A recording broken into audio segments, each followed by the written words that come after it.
Kédougou. La communauté scolaire de Niagalankome cogite autour des valeurs. Ce samedi 22 février 2025, l'école élémentaire de Niagalankome a abrité la solennelle journée dédiée à la grande leçon de citoyenneté. Fongolimbi reste l'une des communes les plus enclavées du département de Kédougou. D'ailleurs, cette situation fait de Fongolimbi un endroit célèbre au niveau national. Ainsi, par souci d'équité territoriale, l'inspection de l'éducation et de la formation de Kédougou a porté son choix sur Niagalankome, une école de la commune de Fongolimbi pour abriter cette importante et grande leçon de citoyenneté. Ici, à l'IEF de Kédougou, les obstacles naturels se franchissent à tout prix. Communier avec la communauté et voir ce qu'ils endurent comme difficultés pour mieux les comprendre et mieux les accompagner. Donc, chers enseignants, je voudrais vous féliciter. Je viens de comprendre aujourd'hui toute la difficulté que vous éprouvez. Vous êtes de braves soldats. Il est arrivé un moment où, au niveau de la montagne, j'ai été obligé de m'arrêter et de demander au chauffeur de venir me prendre, au moins pour escalader encore quelques chemins sinueux qui étaient plus ou moins difficiles à arpenter. Donc c'est le chauffeur qui est venu nous prendre pour qu'on puisse continuer la route. Debout, le public a salué le drapeau national dans toute la solennité que cela requiert. Les différents symboles de la République ont été présentés et expliqués aux élèves et au reste de la communauté. La communauté scolaire de Niagalankome et villages voisins s'est réjouie d'une telle initiative.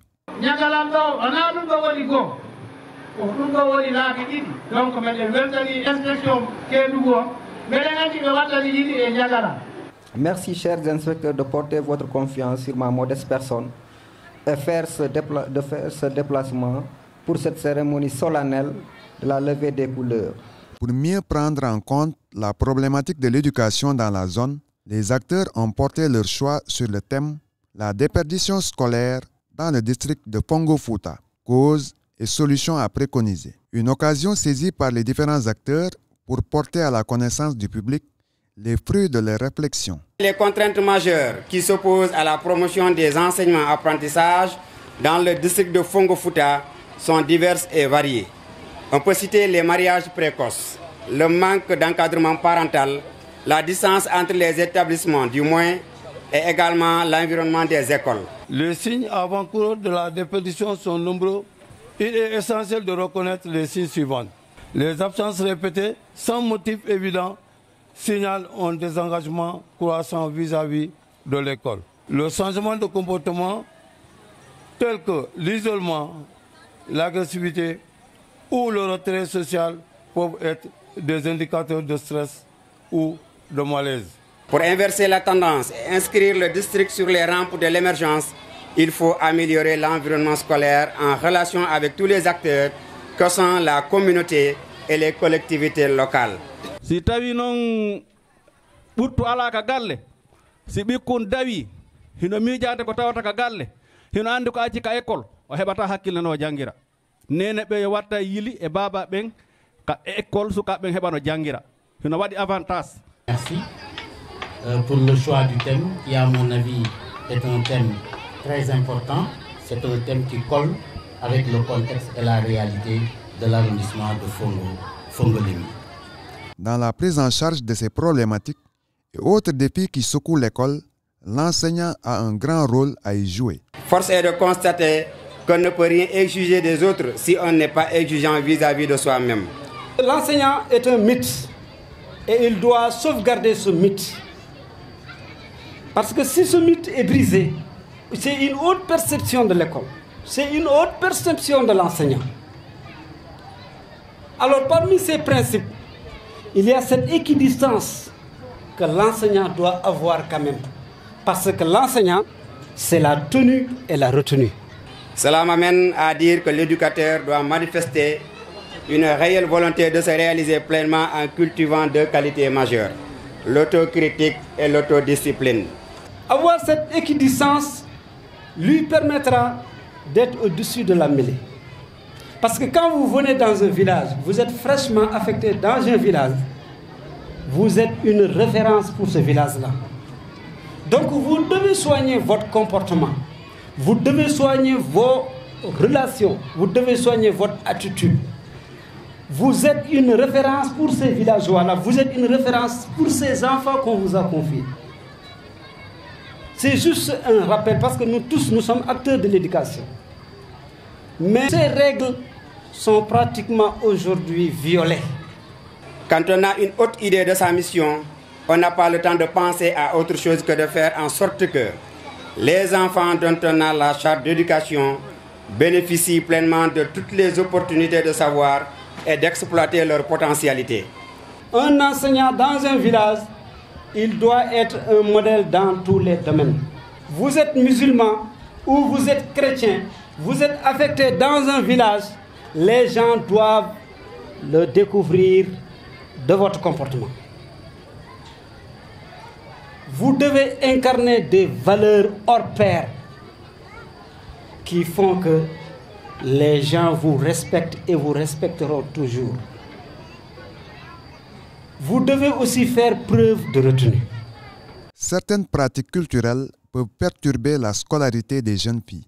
La question des mariages précoces doit être prise à bras-le-corps en menant des séances de sensibilisation et d'information pour que nos filles restent et réussissent à l'école. L'éducation est l'arme la plus puissante que l'on puisse utiliser pour transformer, pour changer le monde. Donc par l'éducation, on peut changer les mentalités. Par l'éducation, on peut éradiquer ou éviter beaucoup de maux qui gangrènent la société, les difficultés scolaires et le redoublement scolaire, entre autres. Si vos enfants continuent à apprendre à l'école, ils réussissent, ils peuvent changer votre cadre de vie, développer votre communauté, développer la localité. C'est en ce sens que les organisateurs se sont appuyés sur des prestations théâtrales en guise d'illustration. Les facettes culturelles du milieu ont été également revisitées. À cause de certains comportements, l'école est en train de perdre de sa valeur.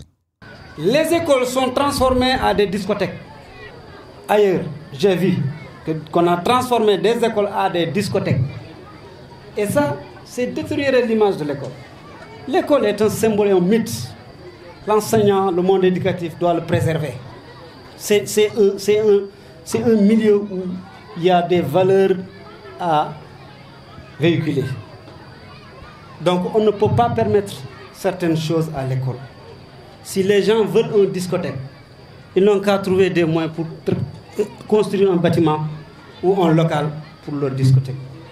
D'après les enquêtes, la majeure partie des grossesses liées à des élèves, souvent les occasions se sont données lors de ces soirées-là. Et ce n'est pas important. En tant que croyants, nous ne pouvons pas nous soustraire de nos valeurs cardinales, mais nous devons faire en sorte que nos valeurs ne constituent pas pour autant un frein à l'éducation des filles. Les fonctions électives et nominatives ont fini de démontrer le rôle important que jouent nos dames pour le développement socio-économique du pays. Ainsi, nous avons le devoir d'éveiller chez nos enfants ce que l'on appelle les déterminants de la persévérance scolaire, entre autres la motivation, l'engagement, l'estime de soi, l'encadrement parental, le climat scolaire et les ressources communautaires. Car toute société, pour assurer la transmission de l'ensemble de ses valeurs, coutumes, croyances et traditions, a besoin de l'éducation. Le conseil municipal de Fongolimbi jouera toujours sa partition conformément au Code général des collectivités territoriales à travers la compétence éducation. L'éducation et la formation font partie de nos priorités car ce sont les piliers du développement. Nous ménagerons aucun effort pour la lutte contre la déperdition scolaire en y mettant en place des stratégies concrètes pour la promotion de l'éducation dans la commune de Fongolimbi. Depuis notre accession à la mairie, nous avons construit plusieurs salles de classe dans les différents villages polarisés par la commune. Aujourd'hui, nous sommes presque à 0 abri provisoire, dont l'école de Horefello est en cours de construction. Au-delà des problèmes, cette journée de mobilisation reste un moment privilégié pour partager avec les membres de la communauté les différents efforts consentis par les enseignants pour améliorer les performances des élèves dans le district. Je ne saurais terminer sans parler des résultats du premier essai départemental classant notre district deuxième après celui de Bandé Nyokolo qui occupe la première place avec 52,59%. Ce n'est point le moment de baisser la garde. Long reste le chemin à parcourir. Je demande à tous les collègues du Codec de Niagalan et de Fongolimbi de redoubler encore des efforts et de travailler dans le respect mutuel et de la franche collaboration. Surtout les maîtres de CM2, ce n'est que 8 mois qui restent d'ici l'examen pour se sacrifier pour la réussite de ces enfants-là et placer le district, voire l'inspection de l'éducation de la formation de Kédougou à la première place au niveau de l'académie. Ensuite, chers collègues enseignants, la nouvelle touche apportée au dispositif de pilotage justifie à suffisance le souci et le vœu ardent de l'inspecteur à hisser le département à la première place. Donc inscrivons-nous dans cette dynamique pour ne pas décevoir. Nous devons rester unis pour réussir les missions de l'IF. C'est pourquoi je lance un appel à tout le monde pour la jonction de nos efforts afin de bâtir une école pour tous. L'autorité s'est réjouie de la qualité de l'organisation de cette belle journée dédiée à la grande leçon de citoyenneté. Quand j'ai entendu que c'est Selou qui fut le premier directeur de l'école de Niagalan-Kové, et analysant aujourd'hui les résultats de Niagalan-Kové à l'essai départemental avec plus de 64%, largement au-dessus du taux départemental, parce que le taux départemental c'est 47,34%, Niagalan-Kové vient largement au-dessus du taux départemental. Cela dénote que le directeur qui est là a perpétué l'œuvre du premier directeur de l'école, M. Selou Diallo. Selou est un travailleur. Je n'ai fait que 2 mois, 3 mois au niveau de l'IF de Kédougou, mais je peux l'affirmer. Non seulement c'est un travailleur, mais il est discret, efficace et loyal. Je voudrais, avant de terminer, remercier l'équipe de l'IF. Merci Babacar pour le travail que tu es en train d'abattre au niveau de l'inspection de l'éducation et de la formation de Kédougou. Khadijatou, merci encore une fois pour les belles communications. À chaque fois, quand on t'entend parler, on est fiers.